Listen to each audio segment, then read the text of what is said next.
د ملي مقاومت جبهې مشر احمد مسعود په غلا تورن شو. د کابل غږ وایس اف کابل د یوټیوب چینل لیدونکو سلامونه او ښې چارې. د بشپړ راپور لپاره د دې ویډیو تر پایه ملتیا وکړئ. راپورونه ښیي چې د طالبانو د خپلمنځي اختلافونو ترڅنګ د دوی پر ضد جنګیدونکي وسلوالې ډلې هم په خپلمنځي اختلافونو اخته دي او په یو بل تور پورې کوي چې د مقابل لوري عملیات پر خپل نامه خپروي. په یو تازه راپور کې د ملي مقاومت د جبهې په نوم د احمد مسعود په مشرۍ ډله تورنه شوې چې د طالبانو خلاف د نورو جنگي ډلو فعالیتونه په خپل نوم رسنیز کوي.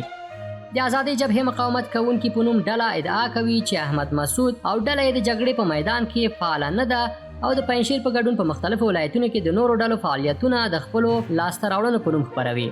دې ډلې د بغلان په اندراب ولسوالۍ کې د طالبانو خلاف د جګړو په اړه د احمد مسعود ډله تورنه کړې چې هلته یې د افغانستان د آزادۍ جبهې د جنګیالیو مقاومت په خپل نوم نومولی. دې ډلې د پنجشیر په وروستیو جګړو کې هم د احمد مسعود ډلې د لاس لرلو ادعاوې رد کړي او ویلي چې په دې سیمه کې د طالبانو خلاف تازه جګړې د آزادۍ ملي جبهې او د آزادګانو ملي جبهې کړې دي. د یادو جبهو سرچینو احمد مسعود تورن کړی چې د خپلې جبهې په ویبپاڼه کې د نورو ډلو جنگي لاسته راوړنې او فعالیتونه په ځان پسې حسابوي. داسې ادعاوې هم شته چې د احمد مسعود په مشرۍ ډله انحصار غوښتونکې ده نو طالب ضد جنګیالي ورڅخه نورو ډلو ته روان دي. د آزادۍ جبهې په اړه معلومات دا دي چې مشري یې د افغانستان د ملي امنیت پخوانی مرستیال لوی رئیس جنرال یاسین ضیا کوي.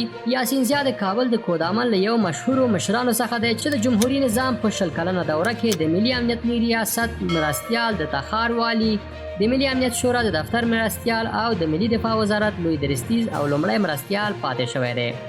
ګرانو لیدونکو له دې چې د دې ویډیو تر پایه راسره وئ مننه کوم. د نورو تازه او کره خبرونو او معلوماتو لپاره زموږ یوټیوب چینل سبسکرایب او خپل نظریات د همدې ویډیو په کومنټ کې له موږ سره شریک کړئ.